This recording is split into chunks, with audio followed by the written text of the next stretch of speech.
Well, we're talking politics, and I'd be remiss if I didn't mention your dad, who's also involved with politics here in this province. Yeah, so it was. It's been an interesting point of view for me because my dad is Ryan Cleary, and he was the member of Parliament for St. John's South Mount Pearl. He was elected on an NDP wave when Jack Layton was the leader. And when I'm covering politics, it's been a weird point of view for my dad to be a politician who both won elections and lost elections federally and provincially. So I feel like, as I cover the day-to-day of politics, I'm seeing what's happening from the outside, but I'm acutely aware of what it's like to be on the inside and what it's, watching my dad go through it and how he was met by media and everything else. And it's just been an interesting perspective for me, and I try to carry that with me every day, in that I know that politicians are people too. So, right. I mean, don't get me wrong, there are days that you have to sit there and you have to say, why did you do this? Or how did this happen?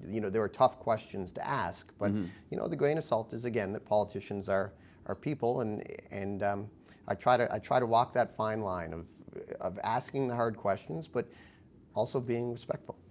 I love that about NTV News, which is really the crown jewel of our organization, that every reporter will echo this.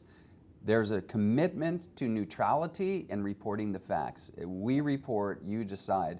People ask, are we a liberal organization, a conservative organization? I'd like to say neither, truly. We just reflect the truth and the beauty of the province back onto itself. So it is important to ask those important, tough questions, but why are we so mean to our politicians in general? I think that's a fair statement to say. Newfoundlanders historically have been very tough and critical to our own politicians. I don't have thick enough skin to do it. Why do you think we're so critical or mean to our politicians here? To be honest, I think, dating back to the Smallwood days or even before, there's been a lot of controversy with politicians over a long period of time, and their money hasn't always been well spent.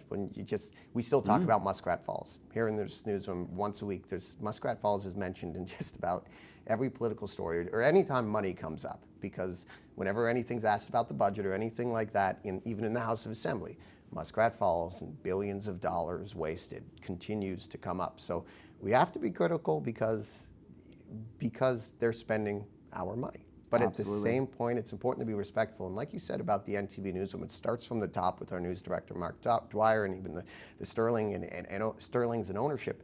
But even before I came to NTV, you knew that this was a newsroom that was based on neutrality, and it feels like that every single day. And it's something I'm really proud of, the way that we operate as a newsroom, and the way that we treat not just politicians, but anybody that's interviewed in NTV. I like to think that they leave with a good experience and feel that their story was told the way maybe it should have been told.